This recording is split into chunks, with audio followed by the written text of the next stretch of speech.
Assalamualaikum warahmatullahi wabarakatuh. Selamat datang di channel Berbagi Kisah.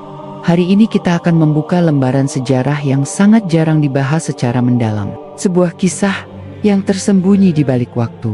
Kisah yang tidak hanya menyangkut satu kaum, tetapi juga menyangkut perjalanan wahyu Allah yang diturunkan dari generasi ke generasi. Judul kita kali ini adalah Sejarah Yahudi dalam Kitab Suci, Taurat, Zabur, dan Injil. Kisah ini bukan sekadar catatan sejarah biasa. Ia adalah kisah tentang bagaimana wahyu diturunkan, bagaimana ia dijaga, dan bagaimana ia akhirnya dikhianati. Setiap lapisan sejarah ini menyimpan rahasia yang mencengangkan, rahasia yang banyak orang tidak mengetahuinya. Bahkan sebagian besar terabaikan dalam narasi populer. Kita akan membongkar satu persatu, seolah-olah membuka gulungan naskah tua yang baru saja ditemukan. Bismillah, mari kita mulai ceritanya.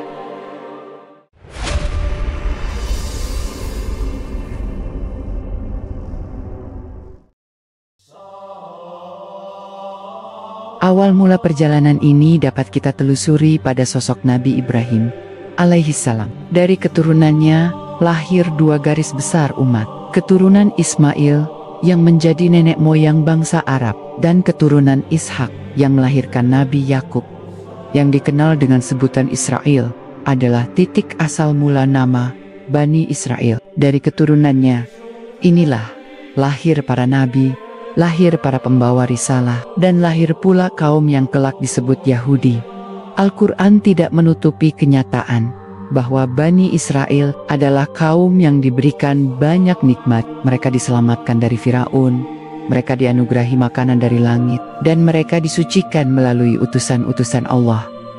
Namun, bersamaan dengan itu, Al-Quran juga mencatat penyimpangan demi penyimpangan, pelanggaran demi pelanggaran yang mereka lakukan. Inilah dualitas mencengangkan dari sejarah Yahudi. Di satu sisi, penuh dengan nikmat dan keutamaan. Di sisi lain, penuh dengan pengkhianatan terhadap wahyu.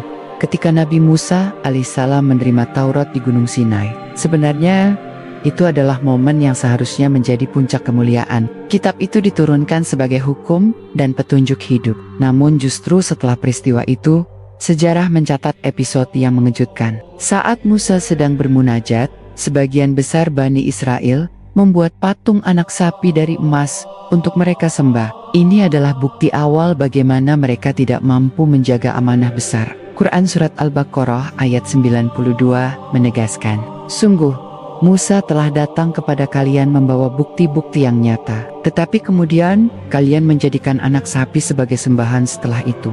Padahal kalian orang-orang yang zalim." Fakta ini menunjukkan bahwa penyimpangan bukan sekadar masalah kecil, tetapi sebuah kecenderungan dalam sejarah Yahudi. Namun, hal yang lebih mencengangkan adalah bagaimana mereka memperlakukan Taurat setelah diturunkan. Al-Quran Surat Al-Maidah ayat 44 menyebut dengan jelas, "Sesungguhnya kami telah menurunkan Taurat. Di dalamnya terdapat petunjuk dan cahaya." Tetapi ayat lain, Surat Al-Baqarah ayat 79, membuka rahasia yang sangat kelam. Mereka menulis kitab dengan tangan mereka sendiri, lalu mengatakan bahwa itu dari Allah. Inilah pengkhianatan terhadap wahyu yang jarang dibicarakan dengan jujur dalam riwayat sahih. Bahkan pada masa Nabi Muhammad SAW, penyimpangan itu masih berlangsung. Kisah tentang Yahudi Madinah yang mencoba menyembunyikan hukum rajam adalah bukti nyata. Nabi meminta Taurat dibawa, lalu seorang rabi membacanya sambil menutupi bagian ayat rajam dengan tangannya. Abdullah bin Salam, seorang mantan rabi yang jujur, langsung membongkar tipu daya itu. Ternyata hukum itu memang masih ada di Taurat, tetapi mereka sengaja menutupinya. Perjalanan berlanjut kepada Zabur. Kitab ini diturunkan kepada Nabi Daud alaihissalam, seorang raja yang diberi suara indah hingga ganeng-guneng bertasbih bersamanya. Zabur bukanlah kitab hukum seperti Taurat, tetapi kitab doa, dizikir, dan pujian. Ia adalah pengingat spiritual, bukan sekadar aturan hukum. Namun di tangan kaum yang lalai, Zabur juga kehilangan kemurniannya. Mereka mencampurkannya dengan nyanyian duniawi, sehingga inti ibadah pun kabur. Kemudian tibalah Injil. Kitab ini diturunkan kepada Nabi Isa alaihissalam untuk meluruskan penyimpangan dan menguatkan Taurat. Injil berisi petunjuk dan cahaya, serta kabar gembira tentang kedatangan seorang nabi terakhir. Namun, sejarah lagi-lagi mencatat sesuatu yang mengejutkan. Injil asli tidak dijaga. Ia lenyap ditelan zaman. Yang tersisa hanyalah salinan-salinan manusia, penuh dengan tambahan, penurangan, dan bahkan ide-ide asing yang tidak pernah diajarkan oleh Isa alaihi salam. Quran Surat Asy-Syaff ayat 6 menyebutkan bahwa Nabi Isa telah memberi kabar gembira tentang kedatangan seorang Rasul setelahnya yang bernama Ahmad. Fakta ini jelas, tetapi umatnya justru mengabaikannya. Lebih dari itu, mereka malah mengangkat Isa sebagai anak Tuhan. Sesuatu yang bertentangan dengan tauhid yang dibawa oleh semua nabi. Rahasia besar yang sering diabaikan adalah bagaimana kaum Yahudi sebenarnya mengetahui kebenaran Nabi Muhammad SAW. Mereka membaca tanda-tandanya dalam kitab mereka. Bahkan mereka sering berdoa agar Nabi itu segera datang untuk menolong mereka menghadapi musuh. Namun ketika Nabi itu benar-benar diutus, mereka menolak karena Nabi itu berasal dari keturunan Ismail, bukan dari keturunan mereka.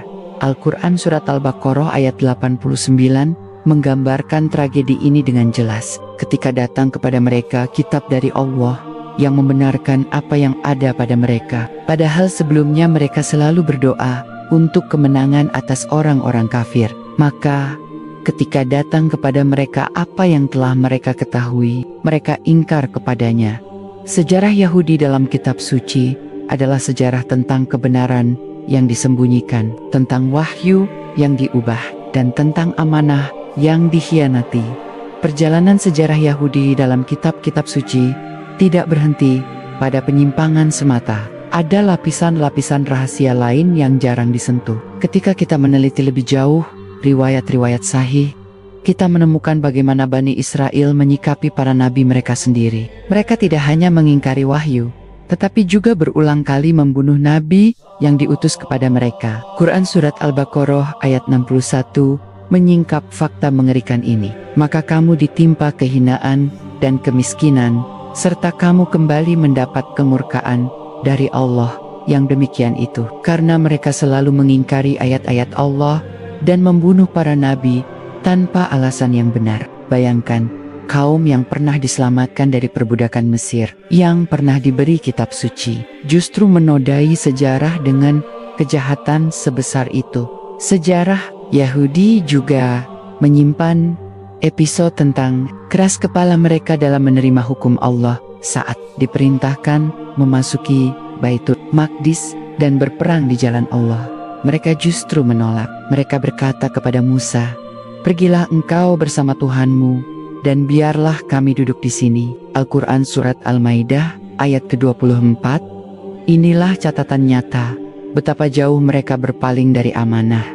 Dari generasi ke generasi, penyimpangan ini meninggalkan bekas mendalam. Taurat yang asli semakin sulit dikenali. Sebagai gantinya, mereka menciptakan kitab-kitab tafsir rabbinik seperti Talmud yang penuh dengan aturan buatan manusia. Talmud ini kemudian menjadi dasar hukum Yahudi, menggeser kedudukan wahyu Allah yang sejati. Disinilah letak tragedi besar, wahyu yang murni dilupakan, sementara tulisan manusia diagungkan.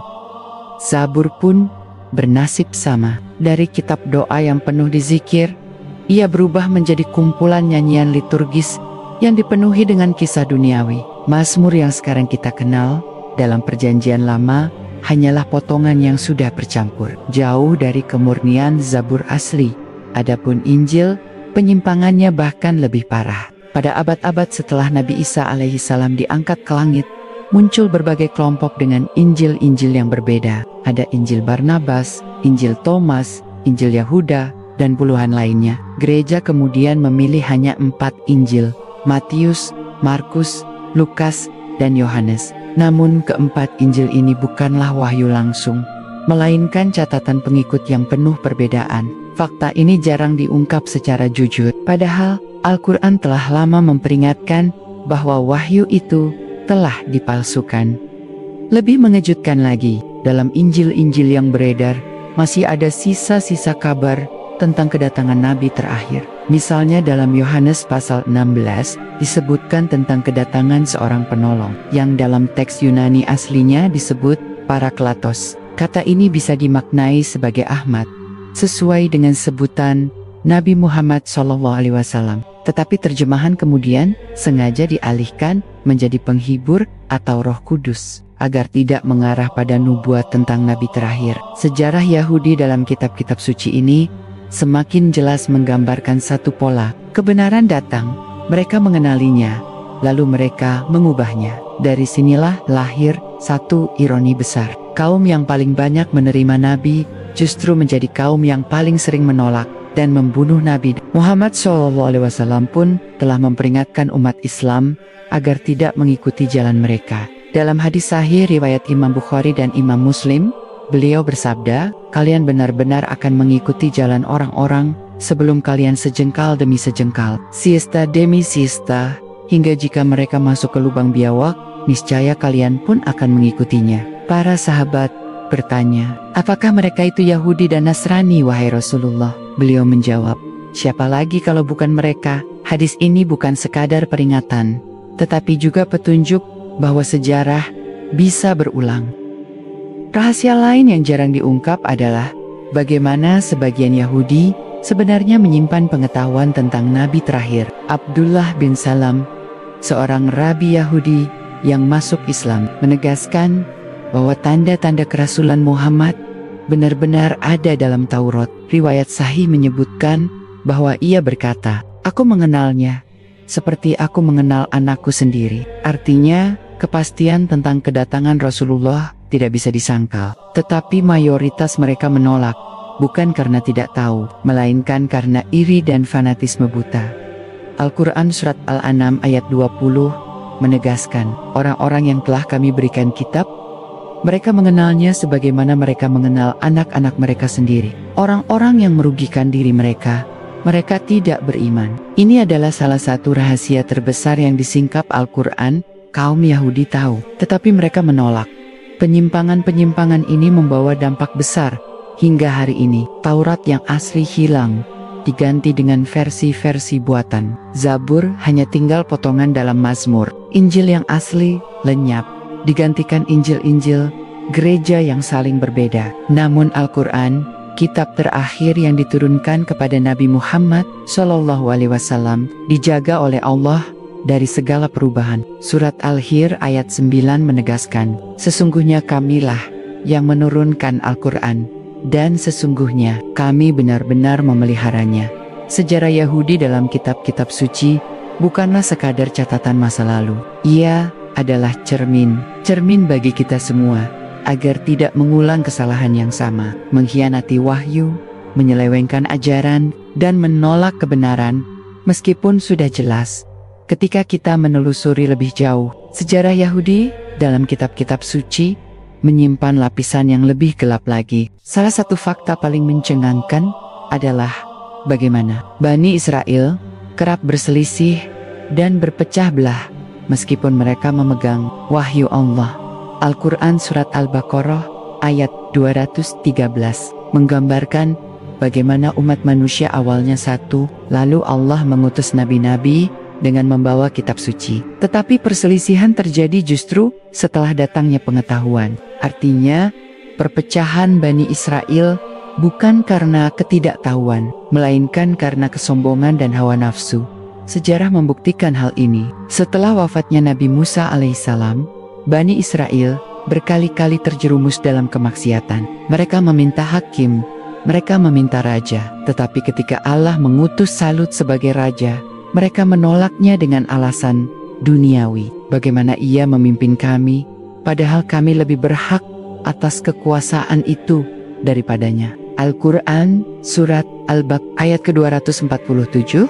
Penolakan ini adalah bukti bahwa mereka selalu menolak kepemimpinan yang tidak sesuai dengan hawa nafsu mereka. Di masa Nabi Daud dan Nabi Sulaiman, Bani Israel sempat mencapai kejayaan. Namun, kejayaan itu tidak bertahan lama. Setelah wafatnya Nabi Sulaiman, kerajaan mereka pecah menjadi dua. Kerajaan Israel di utara dan kerajaan Yehuda di selatan. Pecah belah ini menjadi awal dari kehancuran mereka. Dari sinilah lahir peristiwa-peristiwa besar yang mengguncang dunia, pembuangan ke Babilonia, penaklukan oleh bangsa lain, dan hilangnya sebagian besar kitab-kitab asli. Pembuangan ke Babilonia adalah salah satu tragedi terbesar dalam sejarah Yahudi. Mereka ditawan, Baitul Maqdis dihancurkan, dan kitab-kitab mereka lenyap. Pada masa itulah muncul tradisi lisan yang kemudian dibukukan menjadi Talmud. Talmud inilah yang hingga kini menjadi rujukan utama Yahudi, bukan Taurat yang asli. Fakta ini sering ditutup-tutupi, padahal disinilah letak penyimpangan terbesar, meninggalkan wahyu Allah dan menggantinya dengan tafsir buatan manusia.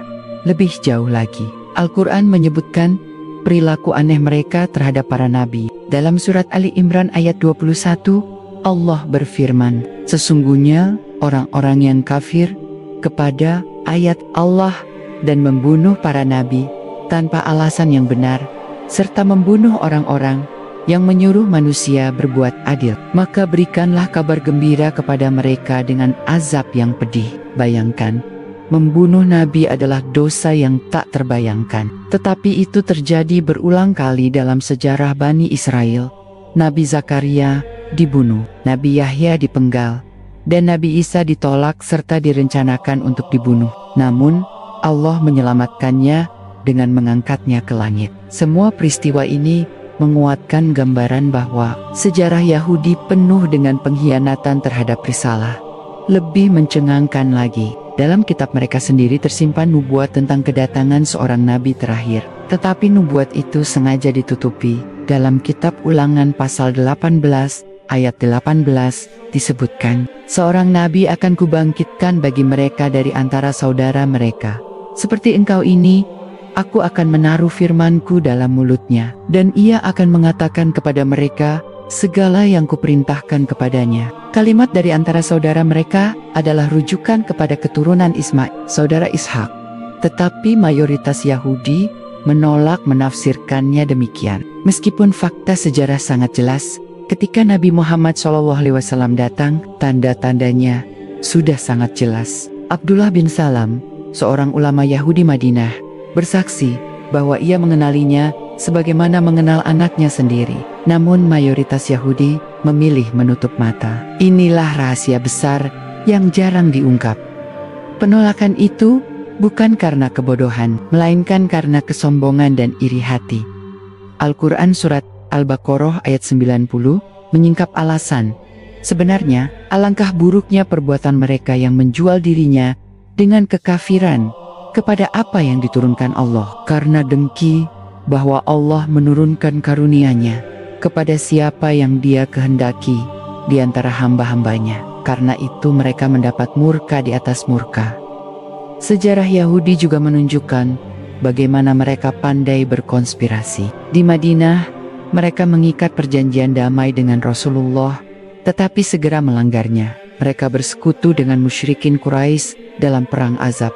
Mereka mengkhianati perjanjian, padahal mereka tahu konsekuensinya. Fakta-fakta ini terekam jelas dalam hadis sahih dan sirah Nabi. Dalam perang Khandaq misalnya, Bani Quraisyah berkhianat dan membuka pintu Madinah bagi musuh, padahal mereka sebelumnya berjanji setia kepada Rasulullah. Akibat pengkhianatan itu, mereka dihukum sesuai hukum Taurat sendiri, yaitu hukuman mati bagi pengkhianat. Peristiwa ini membuktikan sekali lagi bahwa mereka tidak pernah konsisten dengan janji dan wahyu. Jika kita meneliti lebih jauh, kita menemukan benang merah yang sangat kuat. Taurat, Zabur, dan Injil adalah kitab-kitab yang diturunkan Allah, tetapi semuanya diselewengkan oleh tangan manusia. Sejarah Yahudi menjadi saksi bagaimana penyimpangan itu berlangsung terus-menerus. Mereka menambah, mengurangi, menyembunyikan, bahkan memalsukan wahyu. Dan ironinya, mereka melakukannya dengan sadar. Inilah mengapa Al-Quran menjadi penutup semua wahyu. Al-Quran bukan hanya penyempurna, tetapi juga penjaga. Allah berjanji bahwa kitab ini tidak akan bisa diubah, tidak akan bisa dipalsukan, tidak akan bisa diselewengkan. Selama lebih dari 14 abad, janji itu terbukti. Tidak ada satu huruf pun dari Al-Quran yang berubah. Sementara Taurat, Zabur, dan Injil telah lama hilang kemurniannya. Namun rahasia sejarah Yahudi tidak berhenti di sini. Ada dimensi lain yang lebih dalam, yaitu bagaimana mereka menyikapi nubuat akhir zaman. Sebagian dari mereka tahu bahwa di akhir zaman akan muncul seorang nabi yang diikuti oleh umat besar. Tetapi mereka menutupinya. Sebagian lain tahu tentang datangnya Dajjal, tetapi menyimpangkannya. Al-Quran dan hadis sahih mengungkap bahwa di akhir zaman banyak fitnah besar akan berhubungan dengan kaum Yahudi. Hadis sahih riwayat Imam Muslim menyebutkan bahwa Dajjal akan diikuti oleh 70.000 Yahudi dari Asfahan. Semuanya memakai jubah. Fakta ini bukan kebetulan. Ia adalah rangkaian panjang sejarah yang bermula dari pengkhianatan mereka terhadap wahyu. Dari Taurat hingga Injil, dari zaman Musa hingga Muhammad, pola ini terus berulang. Sejarah Yahudi dalam kitab-kitab suci, dengan demikian bukan sekadar catatan masa lalu, tetapi peringatan bagi umat Islam. Jika kita lengah, jika kita mengikuti jalan mereka, maka kita akan mengulang kesalahan yang sama. Nabi telah memperingatkan kita agar tidak mengikuti mereka sejengkal demi sejengkal. Salah satu kisah yang paling mencengangkan dalam sejarah Yahudi sebagaimana diabadikan Al-Quran adalah kisah Samiri. Kisah ini jarang dibicarakan secara detail, tetapi ia menyimpan pelajaran besar. Ketika Nabi Musa alaihissalam naik ke Gunung Sinai untuk menerima Taurat, ia meninggalkan Bani Israel di bawah pengawasan saudaranya, Nabi Harun alaihissalam. Namun di masa itulah Samiri muncul. Seorang tokoh yang penuh tipu daya. Samiri mengumpulkan emas dari kaum Bani Israel, lalu membuat patung anak sapi. Ia meniupkan sesuatu hingga patung itu mengeluarkan suara seperti lembu yang hidup. Bani Israel yang baru saja diselamatkan dari perbudakan Mesir, yang baru saja melihat mukjizat laut terbelah, tiba-tiba kembali kepada penyembahan berhala. Al-Quran Surat Taha ayat 88 menyebutkan, kemudian Samiri mengeluarkan untuk mereka anak sapi yang bertubuh dan bersuara. Lalu mereka berkata, inilah Tuhanmu dan Tuhan Musa. Tetapi Musa telah lupa. Fakta ini mengejutkan. Bagaimana mungkin kaum yang baru saja melihat tanda-tanda kebesaran Allah bisa begitu cepat kembali kepada kesyirikan? Inilah tabiat Bani Israel yang diulang-ulang dalam sejarah. Cepat lupa, keras kepala, dan mudah berpaling dari wahyu. Kisah Samiri ini juga menyimpan rahasia lain. Al-Quran tidak menjelaskan secara detail siapa Samiri sebenarnya. Tetapi para ulama Ahlus Sunnah wal Jamaah menyebut bahwa ia adalah seorang yang licik, pandai menipu, dan memiliki pengaruh besar. Kisah ini menjadi simbol bagaimana kaum Yahudi sejak awal dikelilingi oleh orang-orang yang gemar memanipulasi wahyu demi kepentingan mereka sendiri. Selain kisah Samiri, Al-Quran juga mencatat bagaimana Bani Israel kerap menuntut hal-hal yang aneh kepada Allah. Mereka tidak puas dengan mana dan salwa, makanan dari langit yang diberikan kepada mereka. Mereka berkata, kami tidak tahan dengan satu macam makanan saja. Maka mohonkanlah untuk kami kepada Tuhanmu, agar Dia mengeluarkan bagi kami apa yang ditumbuhkan bumi, sayur-mayuran, ketimun, bawang putih, kacang adas, dan bawang merah. Al-Quran Surat Al-Baqarah ayat ke-61.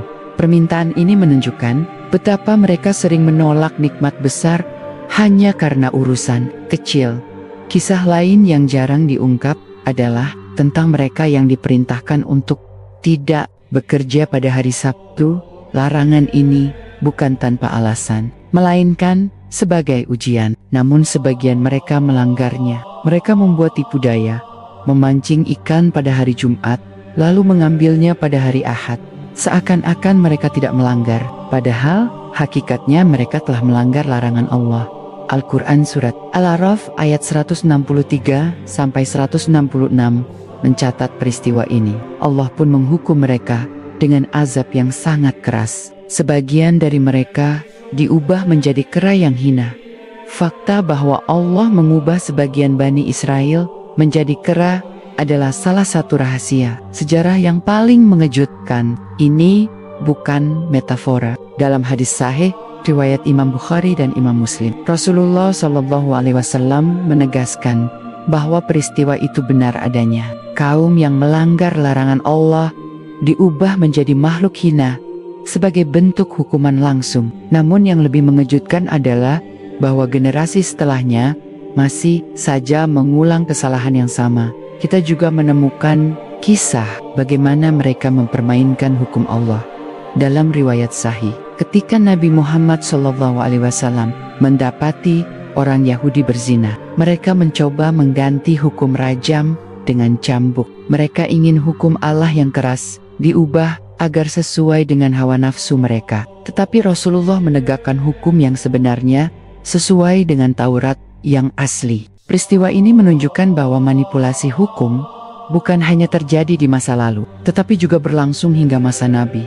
Rahasia lain yang jarang dibahas adalah bagaimana mereka mengetahui tanda-tanda Nabi Muhammad SAW secara detail. Bahkan mereka menggunakannya sebagai senjata politik. Di Madinah, orang-orang Yahudi sering menakut-nakuti kaum Aus dan Khazraj dengan berkata, telah dekat saatnya seorang nabi akan dibangkitkan.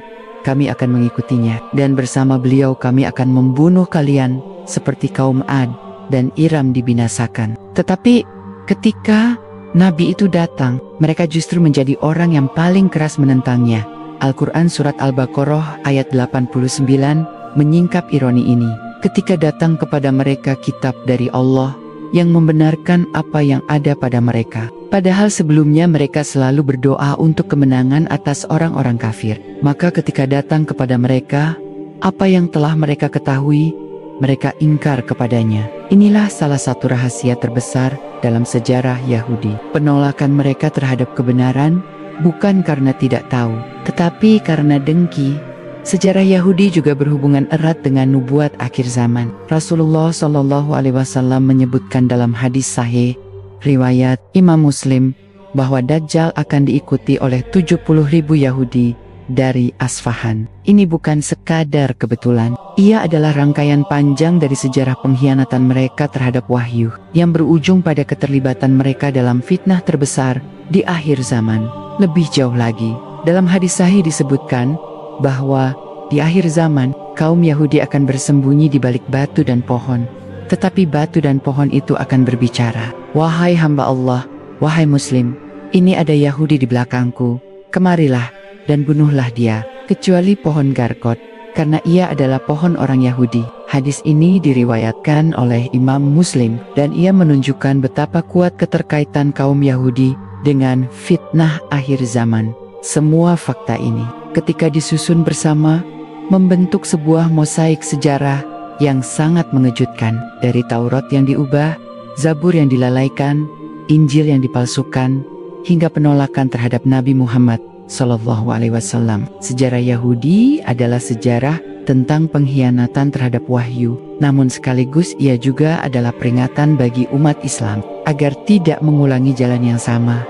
Al-Quran menyebutkan dalam surat Al-Jamuah ayat 5, perumpamaan orang-orang yang dipikulkan kepadanya Taurat, kemudian mereka tidak memikulnya, adalah seperti keledai yang membawa kitab-kitab besar. Ayat ini adalah tamparan keras, menunjukkan bahwa sekadar memegang kitab suci tanpa mengamalkannya sama sekali tidak berguna.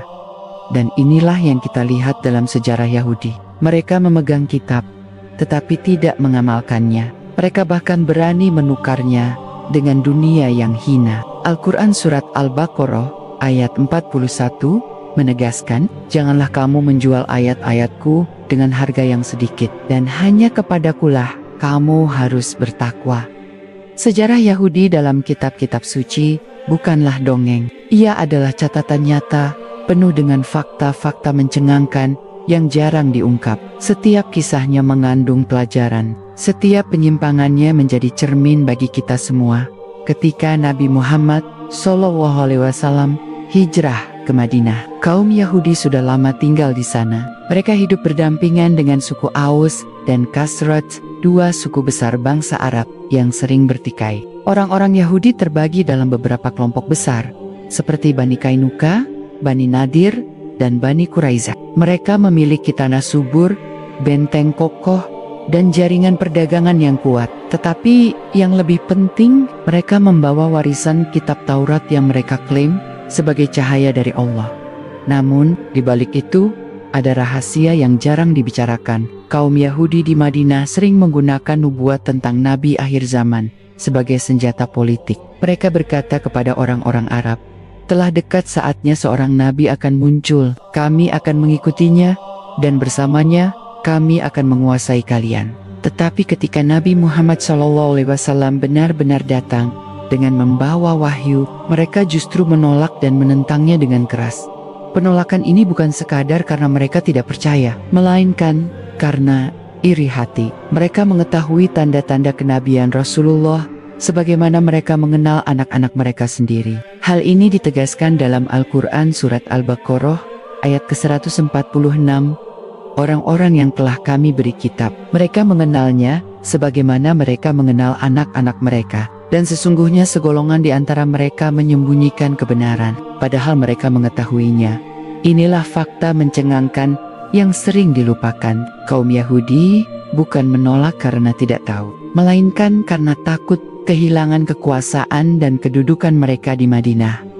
Peristiwa-peristiwa besar pun terjadi satu demi satu. Setelah hijrah, Rasulullah SAW membuat Piagam Madinah, sebuah perjanjian yang mengikat semua kelompok, termasuk Yahudi, untuk hidup damai dan saling membantu jika ada serangan musuh. Namun sejarah mencatat bahwa Yahudi berulang kali melanggar perjanjian ini. Kainuko adalah kelompok pertama yang berkhianat. Mereka mempermalukan seorang wanita muslim di pasar mereka hingga terjadi pertikaian. Mereka lalu menolak keputusan Rasulullah dan menantang kaum muslimin. Akhirnya, mereka diusir dari Madinah. Setelah itu, giliran Bani Nadir. Mereka berkhianat dengan berusaha membunuh Rasulullah SAW. Mereka mengundang beliau untuk duduk di bawah tembok benteng mereka, lalu berencana menjatuhkan batu besar untuk menghabisinya. Tetapi Allah melindungi nabinya, dan rencana mereka gagal. Akibatnya, mereka pun diusir dari Madinah. Yang paling dramatis adalah kisah Bani Quraizah pada saat Perang Khandaq, ketika Madinah dikepung oleh pasukan koalisi Quraisy dan sekutunya. Bani Quraizah yang sebelumnya terikat perjanjian damai justru berkhianat. Mereka membuka pintu benteng mereka untuk musuh. Situasi menjadi genting. Umat Islam hampir terjepit dari dua arah. Namun Allah memberikan pertolongan. Angin kencang menghancurkan pasukan koalisi dan pengkhianatan Bani Quraizah terbongkar. Hukum pun ditegakkan. Kaum pria Bani Quraizah yang terlibat pengkhianatan dihukum mati, sementara wanita dan anak-anak mereka dijadikan tawanan. Peristiwa ini bukan sekadar hukuman keras, melainkan bukti bahwa pengkhianatan terhadap wahyu dan perjanjian adalah dosa besar yang tidak bisa dibiarkan. Fakta-fakta ini menunjukkan pola yang berulang. Kaum Yahudi menerima wahyu, lalu mengkhianatinya. Mereka menerima perjanjian, lalu melanggarnya. Dan setiap kali kebenaran datang, mereka menolaknya. Tetapi rahasia yang lebih dalam muncul ketika kita menelusuri peran orang-orang Yahudi dalam fitnah yang mengguncang umat Islam setelah wafatnya Rasulullah SAW. Salah satu tokoh yang paling terkenal adalah Abdullah bin Sabah. Riwayat yang sahih dari ulama Ahlus Sunnah wal Jamaah menyebut bahwa Abdullah bin Sabah adalah seorang Yahudi dari Yaman yang berpura-pura masuk Islam. Ia kemudian menjadi penghasut besar dalam sejarah Islam. Dialah yang menebarkan fitnah tentang keistimewaan Ali bin Abi Thalib radhiyallahu anhu hingga melebih-lebihkannya. Ia pula yang menanamkan benih pemberontakan terhadap Khalifah Utsman bin Affan radhiyallahu anhu. Fitnah yang ia sebarkan berujung pada terbunuhnya Utsman. Peristiwa kelam yang membuka jalan bagi perang saudara pertama dalam Islam.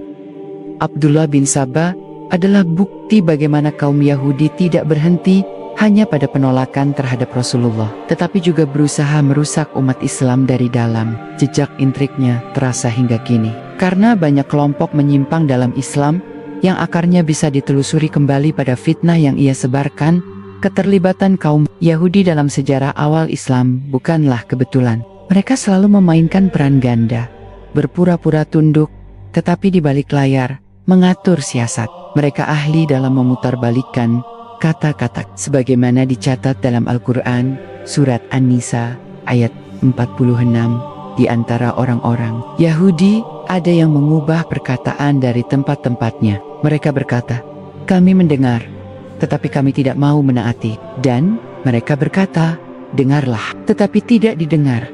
Jejak itu pula yang menjelaskan mengapa Nabi Muhammad Shallallahu Alaihi Wasallam memperingatkan umatnya tentang fitnah akhir zaman, di mana kaum Yahudi akan menjadi bagian penting dalam kekuatan Dajjal. Hadis sahih riwayat Imam Muslim menegaskan bahwa Dajjal akan diikuti oleh 70.000 Yahudi dari Asfahan dengan pakaian seragam yang khas. Semua ini menyambung menjadi satu benang merah yang tidak bisa diputus. Dari kisah Samiri yang membuat anak sapi emas dari Bani Israel yang diubah menjadi kera karena melanggar perintah Allah, dari pengkhianatan Bani Quraizah hingga fitnah Abdullah bin Saba. Semuanya menunjukkan tabiat yang sama, menolak kebenaran, memanipulasi wahyu, dan menyebarkan fitnah. Namun di balik semua itu, ada satu pesan besar yang Allah sampaikan kepada kita, bahwa sejarah Yahudi dalam Taurat, Zabur, dan Injil bukan sekadar kisah masa lalu. Ia adalah peringatan keras bagi umat Islam, agar kita tidak terjerumus ke dalam kesalahan yang sama, agar kita tidak sekadar memegang kitab suci tanpa mengamalkannya, agar kita tidak menukar kebenaran dengan dunia yang hina.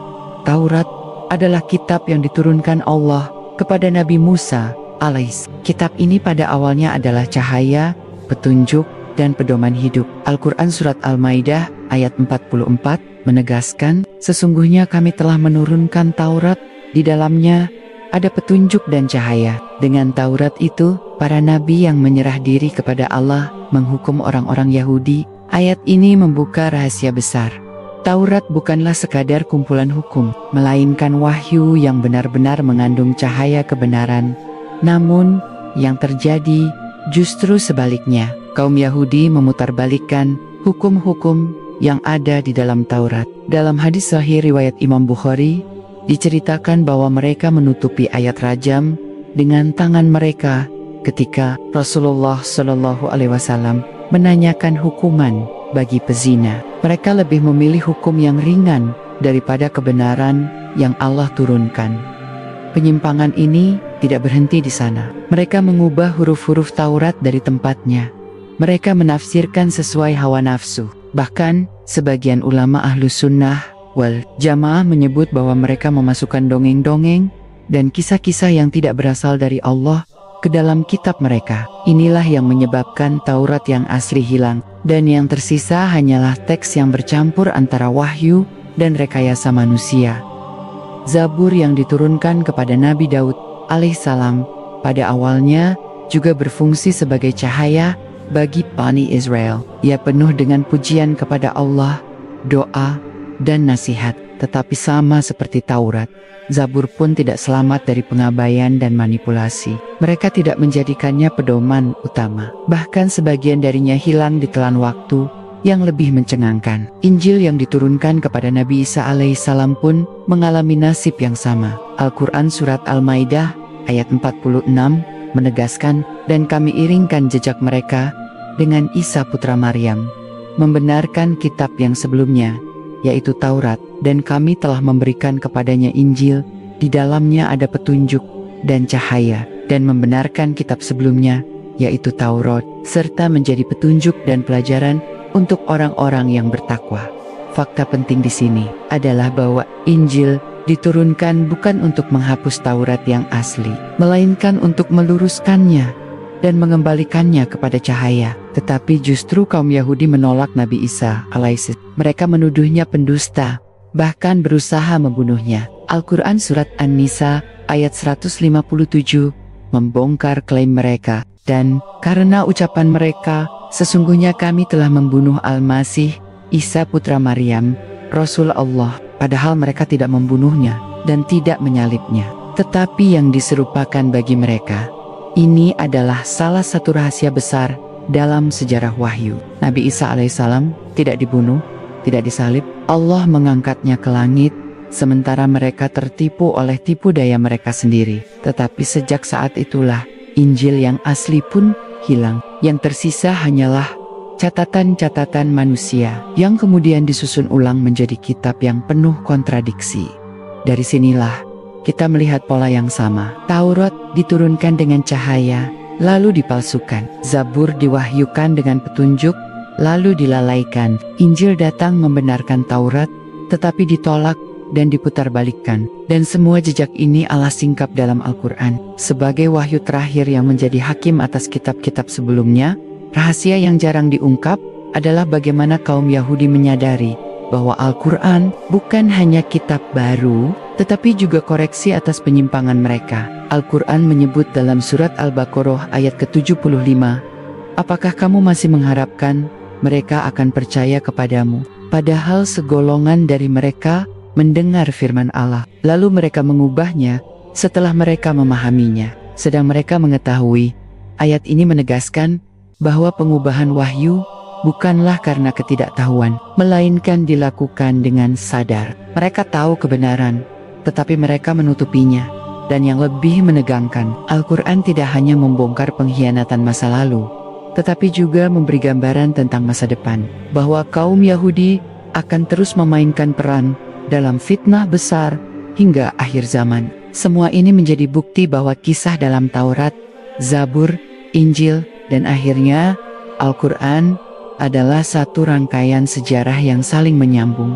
Jika kita membuka lembar-lembar kitab suci ini, kita melihat gambaran yang konsisten, sebuah kaum yang dipilih, diberi kitab, tetapi berulang kali berkhianat, seolah-olah sejarah mereka adalah cermin bagi umat Islam. Peringatan keras agar tidak mengulang kesalahan yang sama. Quran Surat Al-Maidah ayat 48 menyatakan dengan tegas, "Dan kami telah menurunkan kepadamu kitab dengan membawa kebenaran, membenarkan apa yang sebelumnya dari kitab-kitab, dan sebagai penjaga terhadapnya. Maka putuskanlah perkara di antara mereka menurut apa yang diturunkan Allah, dan janganlah engkau mengikuti hawa nafsu mereka dengan meninggalkan kebenaran yang telah datang kepadamu." Ayat ini adalah kunci memahami posisi Al-Quran. Ia bukan kitab yang berdiri terpisah, melainkan bagian dari rantai wahyu yang panjang. Ia membenarkan Taurat, Zabur, dan Injil yang asli. Tetapi pada saat yang sama, ia membongkar penyimpangan yang dilakukan oleh tangan-tangan manusia terhadap kitab-kitab itu. Sejarah Yahudi dalam Taurat menunjukkan bahwa mereka pernah menjadi umat yang dipilih. Mereka diberi keistimewaan, mereka diselamatkan dari Firaun, mereka diberikan mukjizat-mukjizat besar. Mereka mendapat kitab sebagai pedoman, tetapi Al-Quran membongkar fakta pahit. Mereka mengubah ayat-ayat Allah, mereka membunuh para nabi, mereka berpecah belah, dan mereka menolak kebenaran ketika kebenaran itu datang. Dalam Zabur, Allah mengajarkan Nabi Daud alaihissalam dengan hikmah dan keindahan. Zabur berisi doa, zikir, dan pujian yang seharusnya melembutkan hati. Tetapi apa yang dilakukan generasi setelahnya, mereka melalaikannya. Mereka menjadikan Zabur sekadar nyanyian, tanpa lagi mengikatkan diri pada tauhid yang murni. Al-Quran mengingatkan hal ini dalam surat Sad ayat 26, ketika Allah memerintahkan Daud untuk memutuskan perkara dengan adil dan tidak mengikuti hawa nafsu. Pesan itu jelas. Zabur adalah kitab suci, tetapi generasi Yahudi justru terjerumus dalam kezaliman. Injil diturunkan sebagai penyempurna, sebagai cahaya yang membenarkan Taurat. Isa alaihissalam membawa Injil dengan mukjizat yang luar biasa, menyembuhkan orang buta, menghidupkan orang mati, semua dengan izin Allah. Tetapi apa yang dilakukan kaum Yahudi? Mereka bukan hanya menolak, melainkan berusaha membunuhnya. Fakta mencengangkan yang diungkap Al-Quran adalah bahwa mereka mengaku berhasil menyalib Isa, padahal itu dusta. Surat An-Nisa ayat 157-158 menegaskan bahwa Isa tidak dibunuh, tidak disalib, tetapi Allah mengangkatnya. Inilah titik krusial yang membedakan sejarah versi Al-Quran dengan narasi yang mereka sebarkan melalui Injil yang dipalsukan. Sejarah Yahudi dalam ketiga kitab itu selalu mengulang pola yang sama, menerima wahyu lalu mengkhianatinya. Al-Quran menyebut mereka berulang kali sebagai kaum yang keras kepala. Dalam surat Al-Baqarah ayat 61, Allah menyingkap tabiat mereka, meminta makanan yang rendah, padahal telah diberi nikmat dari langit. Dalam surat Al-Baqarah ayat 92-93, mereka bahkan disebut menyembah anak sapi, meski Taurat ada di hadapan mereka. Yang lebih menggetarkan adalah bahwa Al-Quran tidak sekadar menelanjangi masa lalu mereka, ia juga mengingatkan umat Islam agar tidak mengulang kesalahan itu. Allah berfirman dalam surat Al-Jumu'ah ayat ke-5, perumpamaan orang-orang yang dipikulkan kepadanya Taurat, kemudian mereka tidak memikulnya, adalah seperti keledai yang membawa kitab-kitab besar. Ini bukan hanya sindiran untuk Yahudi, tetapi juga peringatan untuk siapapun yang memiliki kitab suci, tetapi tidak mengamalkannya, maka jelas Al-Quran hadir sebagai muhaimin atas Taurat, Zabur, dan Injil. Ia meneguhkan kebenaran yang masih tersisa, membongkar kepalsuan yang disusupkan, dan memperingatkan umat manusia agar tidak jatuh dalam jebakan yang sama. Di sini kita melihat rahasia besar yang jarang dibicarakan.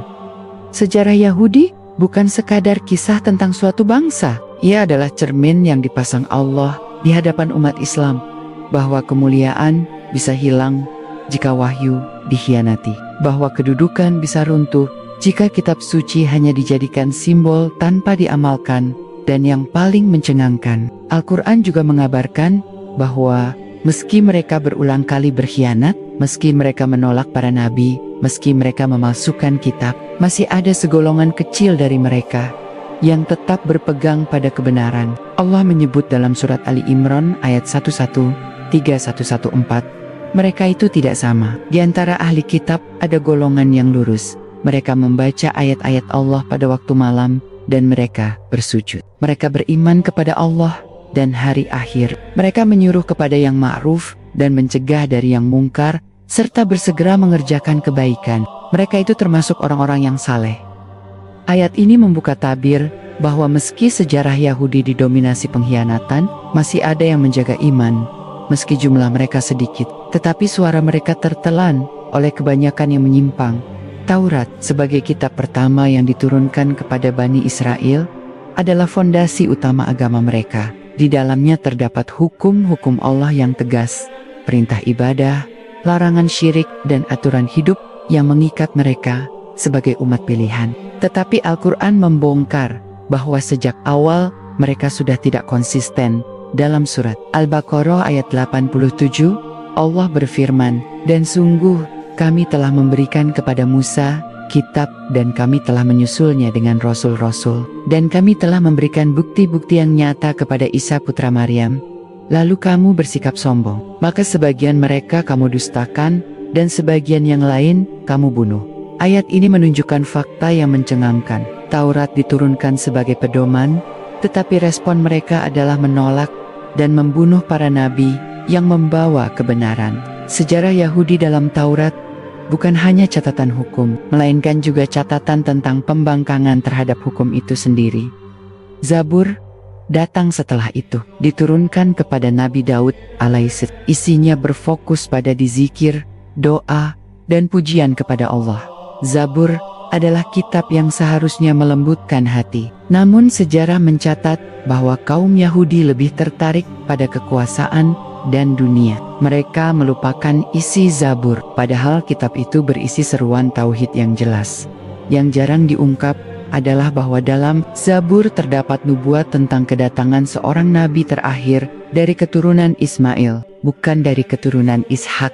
Ulama Ahlus Sunnah wal Jamaah menjelaskan bahwa inilah salah satu sebab mengapa kaum Yahudi menolak Zabur secara serius, karena kitab itu menyingkap kenyataan bahwa risalah terakhir tidak akan lahir dari bangsa mereka. Kemudian Injil diberikan kepada Nabi Isa alaihissalam untuk membenarkan Taurat yang asli dan meluruskan penyimpangan yang sudah terlalu jauh. Al-Quran surat As-Saff ayat 6 mengungkapkan perkataan Isa, "Wahai Bani Israel, sesungguhnya aku adalah utusan Allah kepadamu, membenarkan kitab sebelumku, yaitu Taurat, dan memberi kabar gembira dengan seorang rasul yang akan datang setelahku, namanya Ahmad." Inilah rahasia besar yang kaum Yahudi dan Nasrani coba sembunyikan, bahwa Injil bukan hanya memuat ajaran kasih sayang, dan tauhid, tetapi juga nubuat jelas tentang kedatangan Nabi Muhammad SAW. Namun kaum Yahudi menolak Injil, bahkan menolak Isa alaihissalam sendiri. Mereka menuduhnya anak haram, mereka merencanakan pembunuhan, dan mereka mengaku telah menyalibnya. Padahal Allah menegaskan dalam Al-Quran surat An-Nisa ayat 157-158 bahwa Isa tidak dibunuh, tidak disalib, tetapi diangkat ke sisinya. Dengan demikian, jika kita melihat Taurat, Zabur, dan Injil, ketiganya sama-sama menunjukkan pola berulang dalam sejarah Yahudi. Kitab diturunkan, mereka melanggarnya. Nabi diutus, mereka mendustakan. Kebenaran datang, mereka menutupinya. Al-Quran hadir bukan hanya sebagai kitab baru, tetapi juga sebagai saksi dan hakim atas ketiga kitab itu.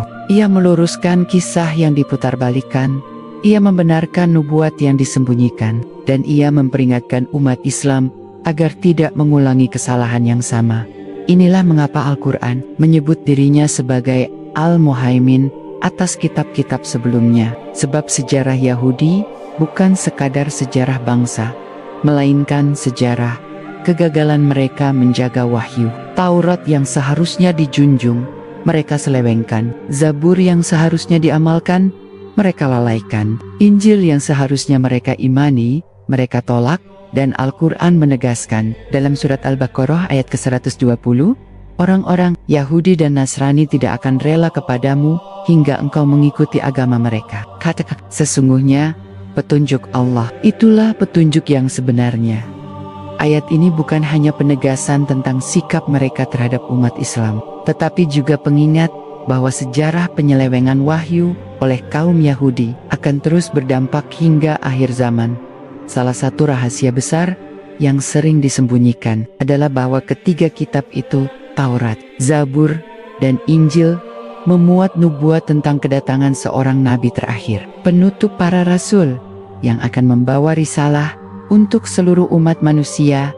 Dalam Taurat disebutkan ciri-ciri seorang nabi yang akan datang dari saudara-saudara Bani Israel. Ulama Ahlus Sunnah menjelaskan bahwa yang dimaksud dengan saudara Bani Israel adalah keturunan Ismail, bukan keturunan Ishak. Sebab Bani Israel adalah keturunan Nabi Yakub bin Ishak, sedangkan saudara mereka adalah keturunan Ismail, yakni bangsa Arab. Dengan demikian, nubuat dalam Taurat sejatinya menunjuk langsung kepada Nabi Muhammad SAW. Dalam Injil, bukti itu lebih jelas lagi. Al-Quran surat As-Saff ayat 6 mengutip langsung ucapan Nabi Isa, "Wahai Bani Israel, sesungguhnya aku adalah utusan Allah kepadamu, membenarkan kitab sebelumku, yaitu Taurat, dan memberi kabar gembira dengan seorang rasul yang akan datang setelahku, namanya Ahmad." Nama Ahmad adalah bentuk lain dari Muhammad. Ini bukan tafsir kabur, tetapi penegasan wahyu. Artinya, Injil asli memuat nubuat eksplisit tentang kedatangan Rasulullah SAW, tetapi nubuat ini disembunyikan dan diputarbalikkan dalam teks-teks yang mereka sebarkan. Adapun Zabur, Allah menyingkap nubuat itu dalam Al-Quran surat Al-Anbiya ayat ke-105, dan sungguh telah kami tulis di dalam Zabur, sesudah peringatan, bumi ini akan diwarisi oleh hamba-hambaku yang saleh. Para ulama tafsir menjelaskan bahwa maksud dari hamba-hamba yang saleh adalah umat Nabi Muhammad SAW yang akan mewarisi bumi dengan tauhid dan keadilan. Maka Zabur pun memuat nubuat tentang risalah terakhir ini. Fakta ini mengguncang karena menyingkap sebuah kebenaran yang sudah lama ditutupi. Kaum Yahudi tahu akan adanya nubuat itu. Mereka tahu bahwa nabi terakhir akan lahir dari keturunan Ismail, bukan dari mereka. Mereka menunggu-nunggu saat itu. Bahkan mereka menggunakannya untuk menakut-nakuti bangsa Arab sebelum datangnya Nabi Muhammad. Tetapi ketika kenyataan itu tiba, mereka menolaknya dengan penuh kedengkian. Al-Quran surat Al-Baqarah ayat 89 menyingkap tabir ini. Dan ketika datang kepada mereka kitab dari Allah yang membenarkan apa yang ada pada mereka, padahal sebelumnya mereka selalu memohon kemenangan atas orang-orang kafir, maka ketika datang kepada mereka apa yang telah mereka ketahui, mereka ingkar kepadanya. Maka laknat Allah atas orang-orang kafir itu.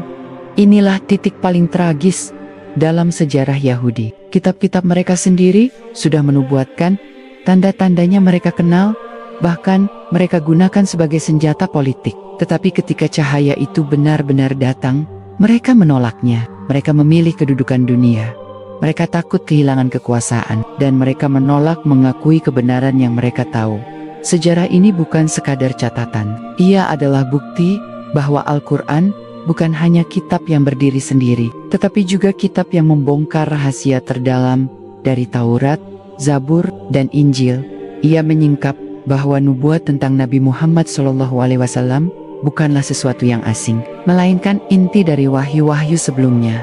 Dan lebih jauh lagi, Al-Quran mengingatkan bahwa penolakan mereka bukan karena ketidaktahuan, melainkan karena dengki. Surat Al-Baqarah ayat 109 menegaskan, banyak di antara ahli kitab menginginkan seandainya mereka dapat mengembalikan kamu kepada kekafiran setelah kamu beriman, karena dengki dari diri mereka.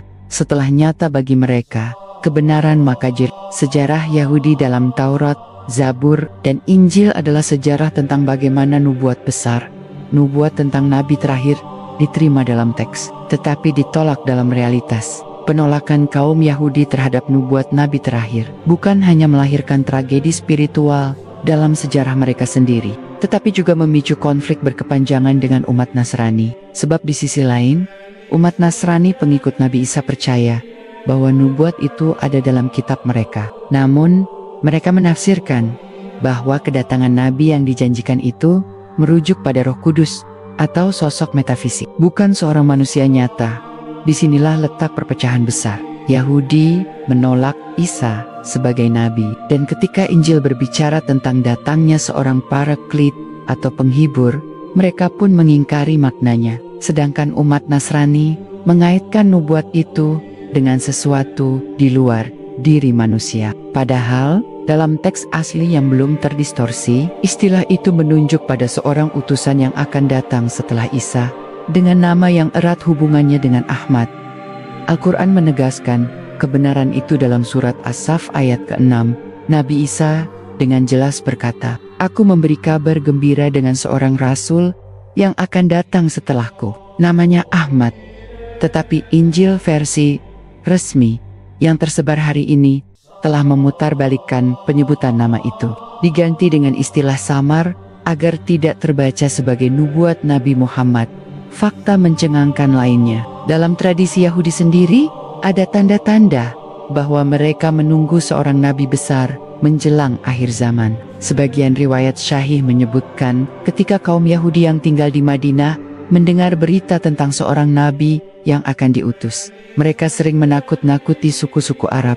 "Sebentar lagi akan datang seorang nabi yang akan memimpin kami untuk mengalahkan kalian." Namun, ketika nabi itu benar-benar datang, bukan dari kalangan mereka, melainkan dari keturunan Ismail, mereka justru berbalik menjadi musuh paling keras. Inilah yang disingkap oleh Allah dalam Al-Quran surat Al-Baqarah ayat ke-146. Orang-orang yang telah kami beri kitab mengenalnya sebagaimana mereka mengenal anak-anak mereka sendiri. Tetapi sesungguhnya, segolongan di antara mereka menyembunyikan kebenaran, padahal mereka mengetahui. Bayangkanlah betapa besar pengkhianatan sejarah ini.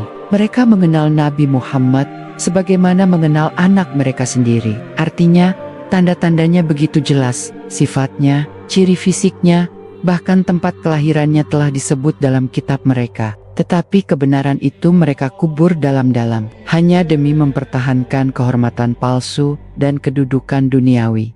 Di sisi lain, umat Nasrani mengambil jalan yang berbeda. Mereka menerima Isa sebagai Mesias, tetapi menolak Muhammad sebagai nabi terakhir. Bahkan kemudian, mereka mengangkat Isa ke derajat ketuhanan, sesuatu yang justru tidak pernah diajarkan oleh Isa sendiri.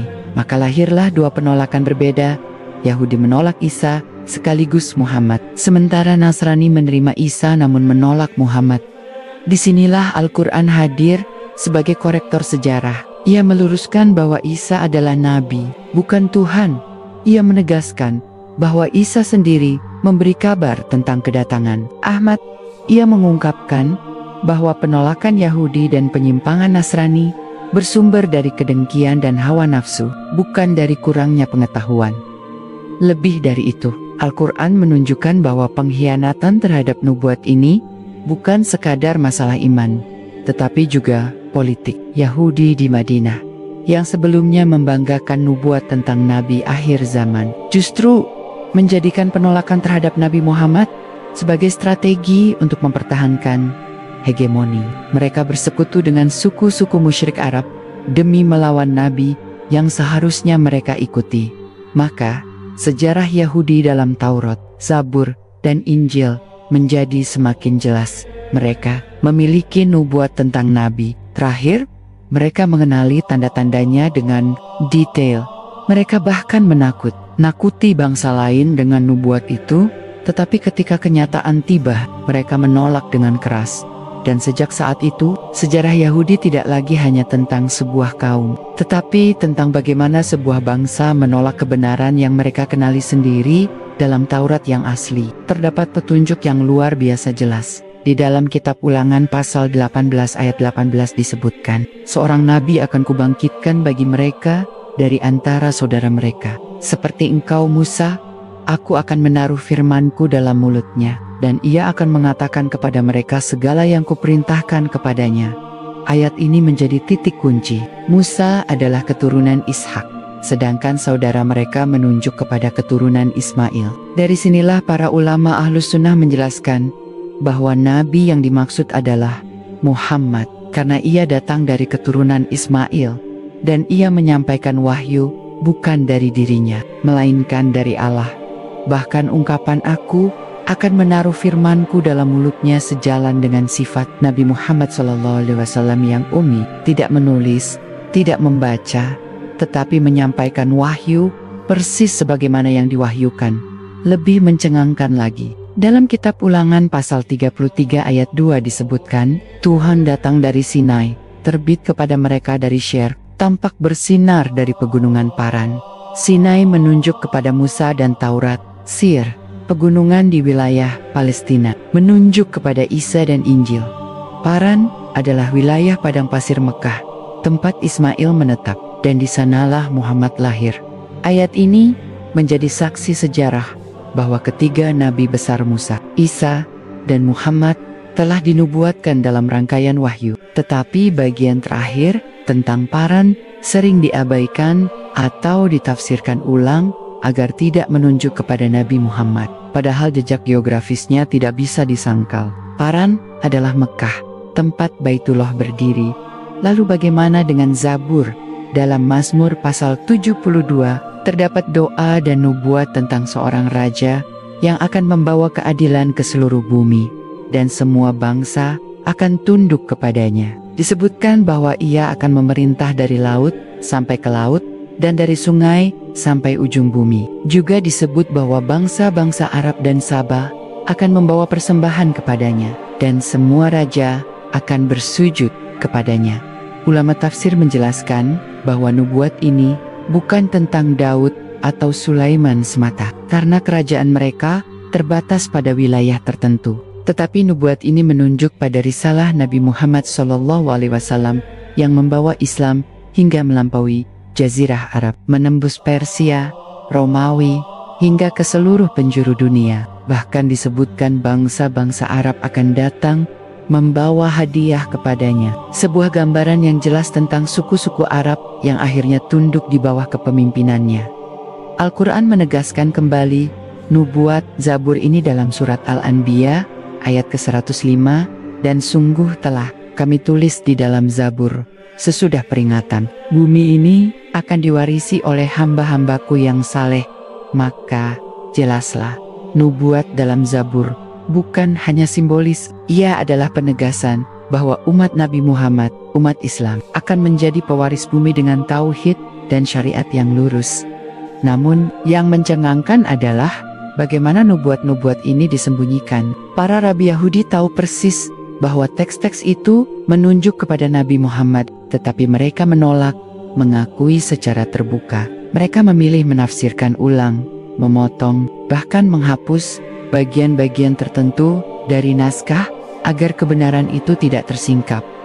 Sejarah mencatat bahwa sebagian orang Yahudi dan Nasrani yang jujur ketika membaca tanda-tanda ini segera beriman kepada Nabi Muhammad. Mereka tahu kebenaran tidak bisa disembunyikan selamanya, tetapi mayoritas justru memilih jalan sebaliknya, mengubur kebenaran demi mempertahankan status quo. Inilah yang membuat narasi sejarah ini penuh ketegangan, sebab di satu sisi nubuat-nubuat itu nyata, di sisi lain ada usaha sistematis untuk menyembunyikannya, dan Al-Quran hadir sebagai cahaya yang menyingkap tabir, memperlihatkan kepada manusia apa yang selama ini dikunci rapat dalam kitab-kitab sebelumnya.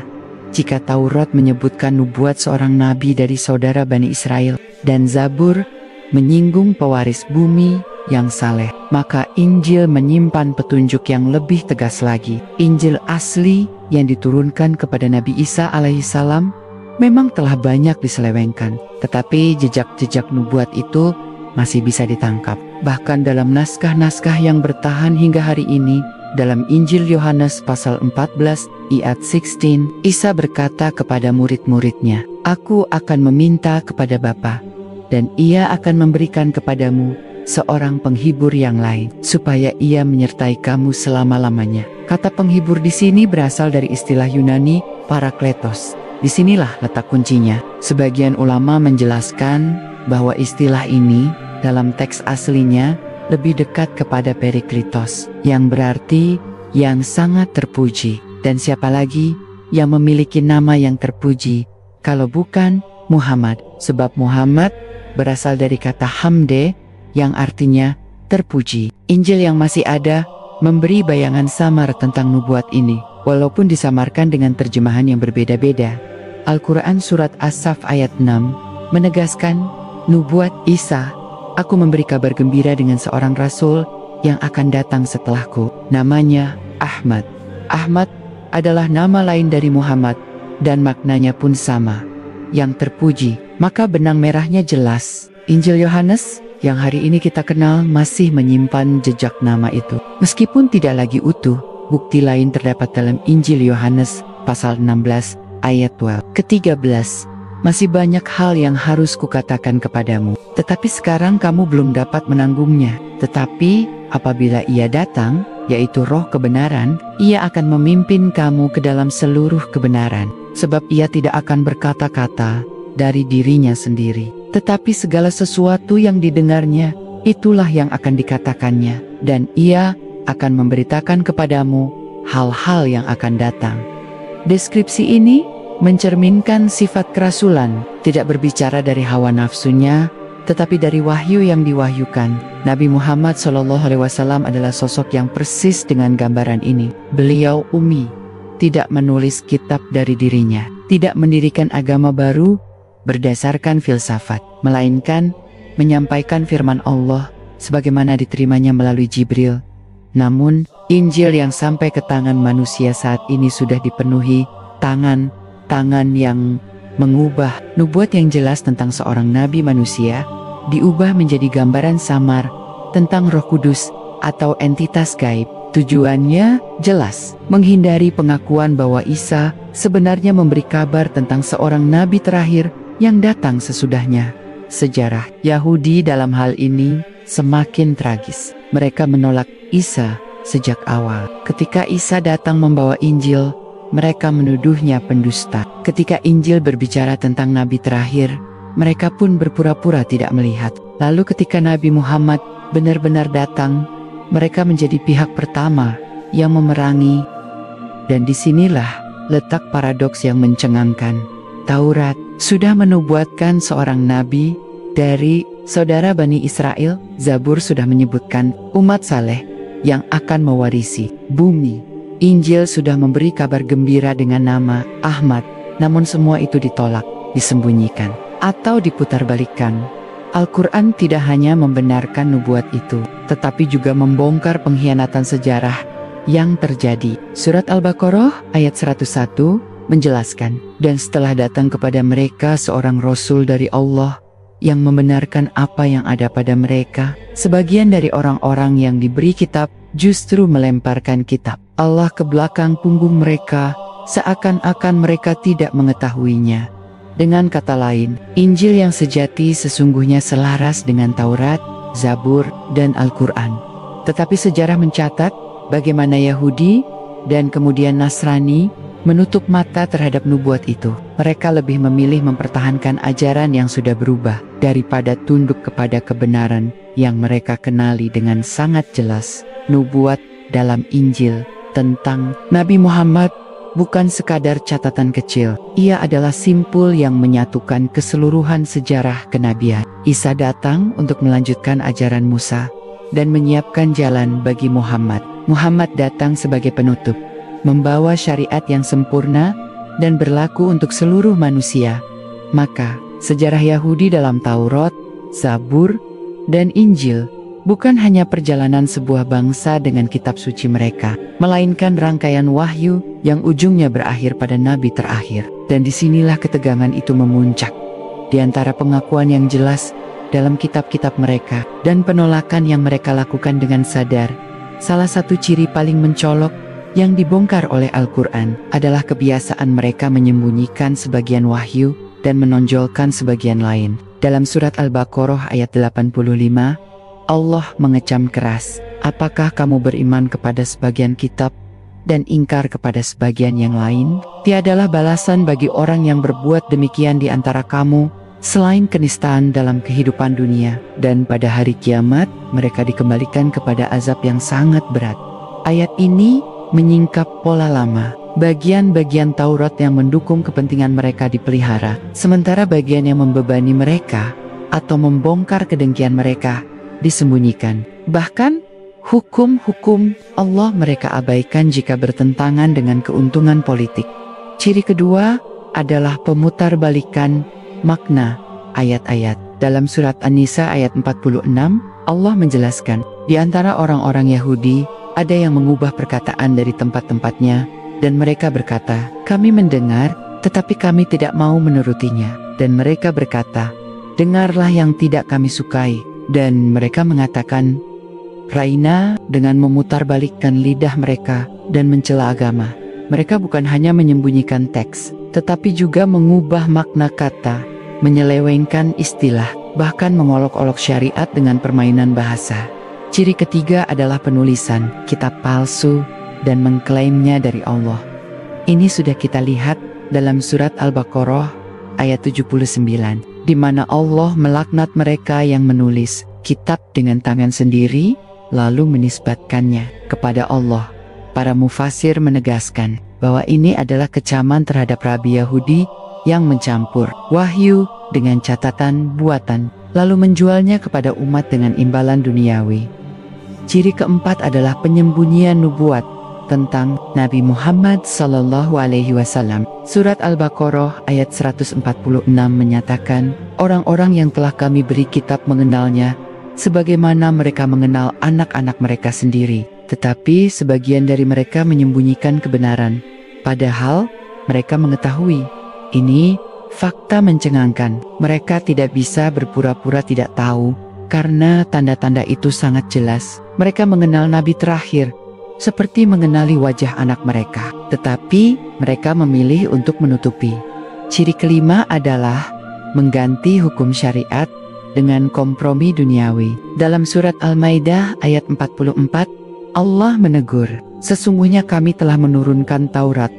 Di dalamnya ada petunjuk dan cahaya, tetapi mereka yang diberi amanat untuk memeliharanya dari kalangan nabi-nabi dan rabi. Maka janganlah kamu takut kepada manusia, tetapi takutlah kepadaku, dan janganlah kamu jual ayat-ayatku dengan harga yang sedikit."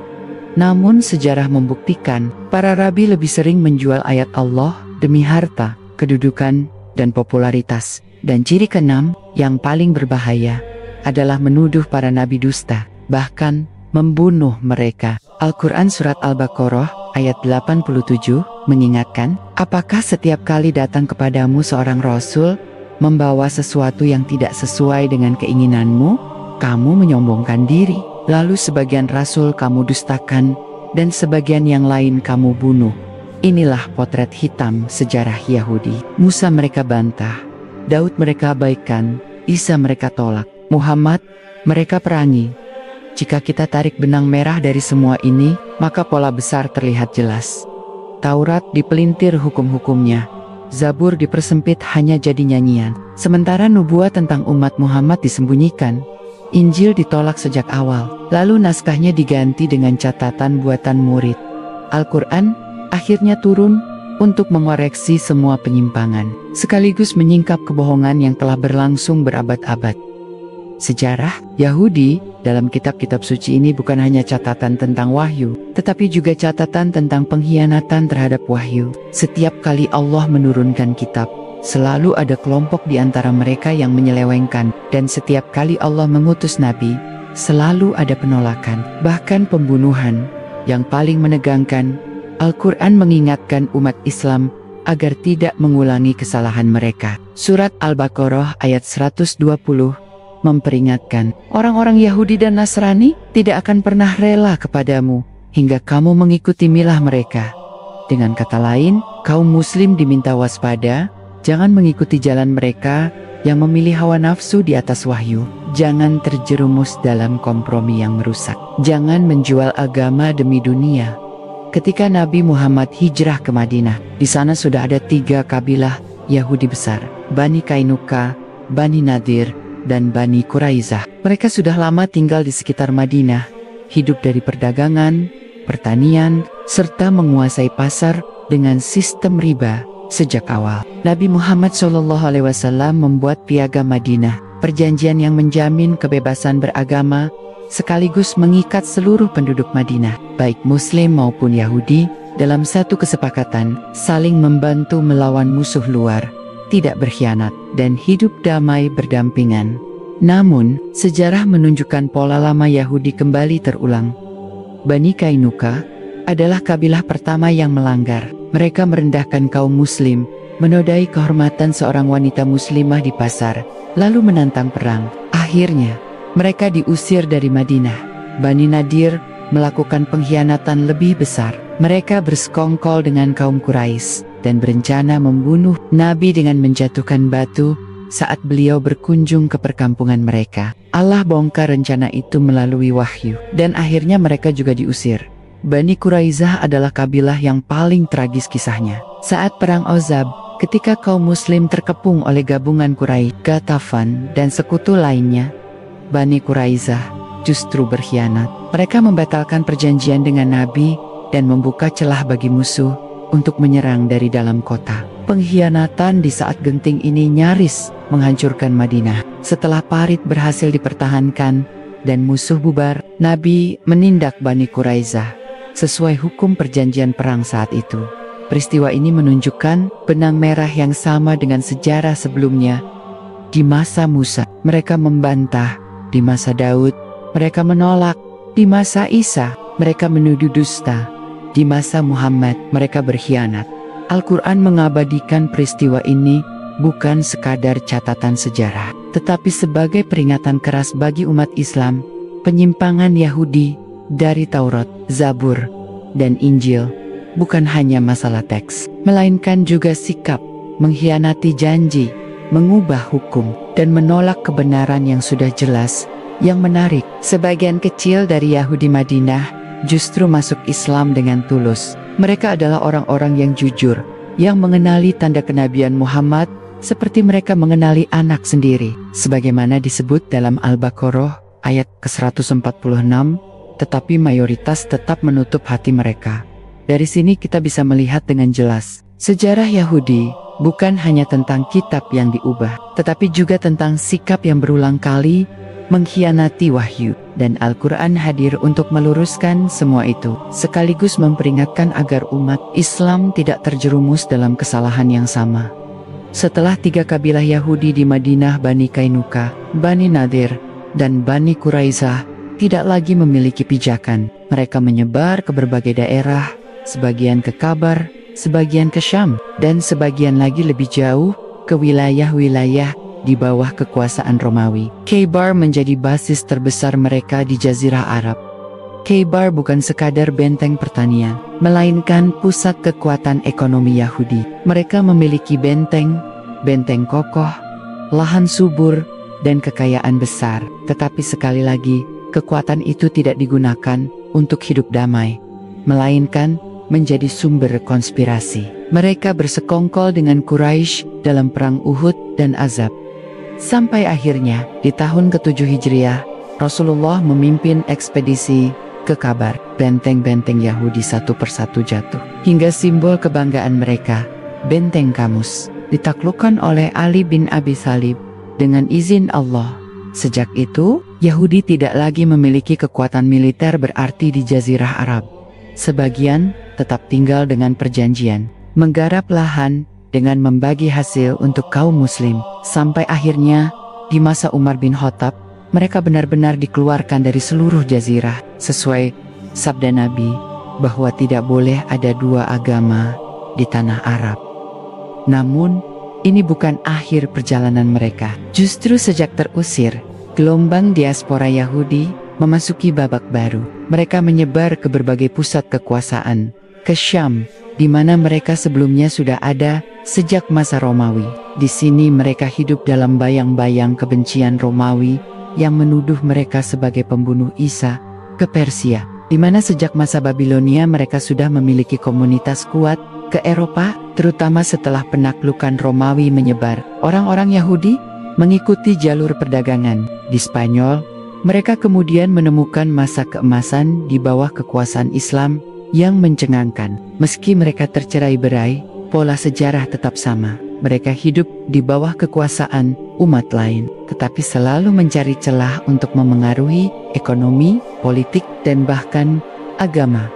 Islam sejak awal sudah menyingkap akar permasalahannya, bukan semata etnis atau darah, melainkan pilihan sikap mereka meninggalkan kebenaran yang ada di Taurat, Zabur, dan Injil, lalu menolak kebenaran yang dibawa Muhammad. Dan penolakan ini tidak hanya di masa lalu, tetapi berlanjut sepanjang zaman. Al-Quran memotret mereka dengan tajam dalam surat Al-Baqarah ayat 120. Orang-orang Yahudi dan Nasrani tidak akan rela kepadamu hingga engkau mengikuti agama mereka. Katakanlah, sesungguhnya petunjuk Allah itulah petunjuk yang sebenarnya. Dan sesungguhnya jika engkau mengikuti keinginan mereka, setelah datang ilmu kepadamu, tidak ada bagimu pelindung maupun penolong dari Allah. Ayat ini terbukti sepanjang sejarah. Meski hidup di bawah Islam dengan perjanjian damai, seringkali Yahudi mencari jalan untuk melemahkan umat dari dalam.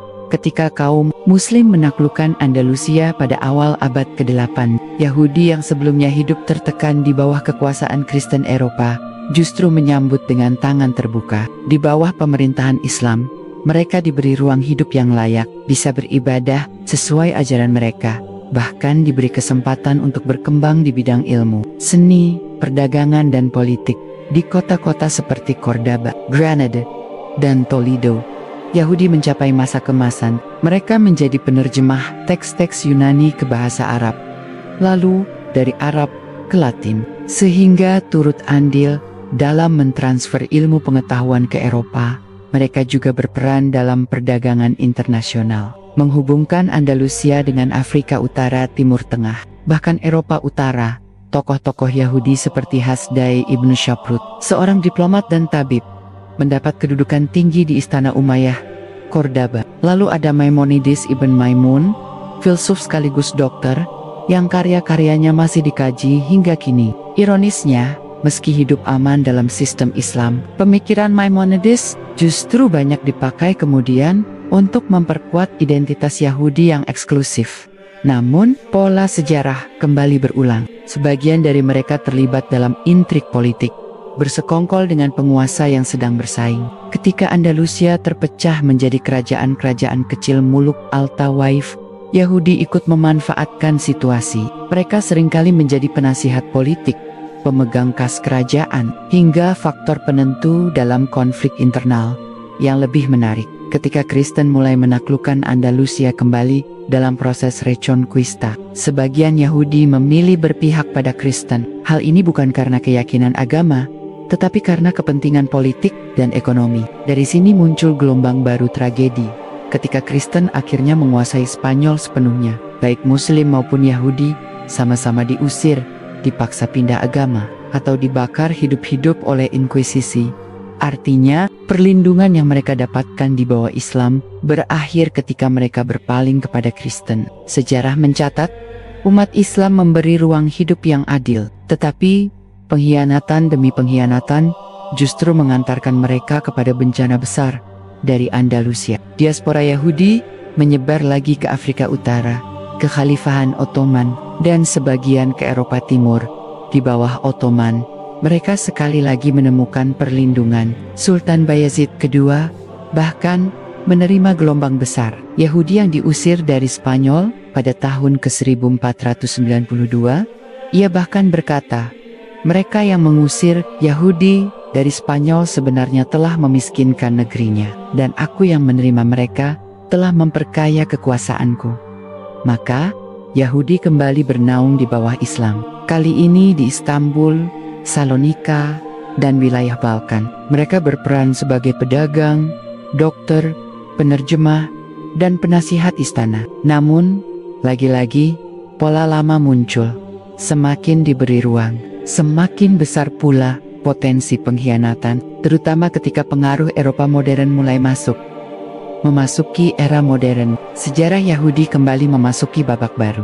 Setelah berabad-abad hidup sebagai kaum diaspora di bawah perlindungan Islam, mereka mulai menghadapi tekanan baru dari Eropa Kristen. Dari abad pertengahan hingga masa pencerahan, Yahudi di Eropa mengalami diskriminasi keras, dipaksa tinggal di ghetto, dituduh sebagai biang kelaparan, hingga dibantai dalam berbagai pogrom di Eropa Timur. Namun, bersamaan dengan bangkitnya revolusi industri dan pencerahan Eropa, posisi Yahudi berubah drastis. Mereka tidak lagi hanya kelompok minoritas terpinggirkan, tetapi mulai meraih pengaruh besar di bidang ekonomi, perbankan, media, hingga politik. Di balik layar, banyak keluarga Yahudi membangun dinasti keuangan yang menopang kekuatan kolonial Eropa. Disinilah muncul satu gagasan besar yang mengguncang dunia, Zionism. Gerakan ini lahir pada akhir abad ke-19, dipimpin tokoh-tokoh Yahudi Eropa seperti Theodor Herzl. Tujuannya sederhana, tetapi berbahaya, mendirikan tanah air bagi bangsa Yahudi di Palestina. Ironisnya, tanah yang dipilih adalah tanah suci yang sejak ribuan tahun lalu menjadi tempat janji Allah kepada Bani Israel, tetapi juga tanah yang Allah tetapkan sebagai pusat risalah para nabi hingga Muhammad. Gerakan ini tidak lahir dari keyakinan agama semata, melainkan juga politik kolonial. Inggris melalui Deklarasi Balfour tahun 1917 memberi dukungan penuh bagi berdirinya tanah air Yahudi di Palestina. Dari sinilah dimulai babak baru penderitaan umat Islam Palestina yang hingga hari ini masih berlangsung. Jika kita melihat dengan kacamata Al-Quran, semua ini seakan sudah digariskan. Kitab suci berulang kali menyebutkan sifat Bani Israel yang gemar melanggar janji, mengubah wahyu, dan bersekongkol dengan musuh-musuh Allah. Mereka pernah diberi Taurat, namun diselewengkan. Mereka menerima Zabur, tetapi meninggalkan hukumnya. Mereka menyaksikan Injil, lalu menolak Isa. Dan akhirnya, ketika Muhammad membawa Al-Quran, mereka justru menentangnya dengan cara yang sama. Maka, sejarah Yahudi bukan sekadar kisah masa lalu, melainkan cermin bagi umat Islam. Al-Quran menegaskan, kisah mereka adalah pelajaran agar kita tidak mengulangi kesalahan yang sama, mengubah agama demi kepentingan dunia, menolak kebenaran yang sudah jelas, dan berkhianat terhadap janji Allah. Disinilah letak rahasia besar yang sering dilupakan. Sejarah panjang Yahudi, dari Taurat, Zabur, Injil, hingga masa modern, bukan hanya catatan tentang satu kaum. Ia adalah peringatan universal. Al-Quran mengabadikan kisah mereka, bukan untuk memusuhi etnis, tetapi agar umat Islam berhati-hati terhadap penyakit hati yang pernah menjatuhkan mereka. Hari ini, umat Islam sedang diuji di Palestina, di mana sejarah kembali berulang. Mereka yang pernah diusir dari Madinah, kini kembali ke Tanah Suci dengan dukungan kekuatan dunia. Tetapi sejarah juga memberi jawaban, sebagaimana setiap pengkhianatan mereka akhirnya terbongkar, maka janji Allah pun pasti tegak. Allah berfirman dalam surat Al-Isra ayat 7, "Jika kamu berbuat baik, berarti kamu berbuat baik untuk dirimu sendiri. Jika kamu berbuat jahat, maka kejahatan itu pun untuk dirimu sendiri. Dan apabila datang janji yang kedua, niscaya mereka akan ditimpa kehinaan, agar mereka masuk ke dalam masjid sebagaimana mereka memasukinya pada pertama kali, dan untuk membinasakan apa saja yang mereka kuasai dengan sehancur-hancurnya. Ayat ini bukan hanya ramalan, tetapi janji bahwa setiap kezaliman akan berakhir dengan kehinaan, dan bahwa kaum muslim jika berpegang pada Al-Quran akan kembali menjadi saksi kebenaran sebagaimana generasi awal. Maka inilah benang merah dari narasi panjang sejarah Yahudi dalam kitab suci Taurat, Zabur, dan Injil, dari Musa hingga Muhammad, dari Madinah hingga Palestina modern. Pola yang sama berulang, menerima wahyu, lalu menyimpang, berjanji kepada Allah, lalu mengkhianati, dan Al-Quran datang bukan hanya untuk membongkar sejarah mereka, tetapi juga untuk memperingatkan kita. Sejarah ini ibarat cermin yang ditemukan dalam naskah lama. Kita bisa memilih untuk sekadar membaca atau menjadikannya pelajaran agar umat Islam tidak mengulang jejak yang sama. Sebab pada akhirnya, yang menang bukanlah tipu daya manusia, tetapi janji Allah yang pasti ditepati. Semoga kisah ini bermanfaat. Wassalamualaikum warahmatullahi wabarakatuh.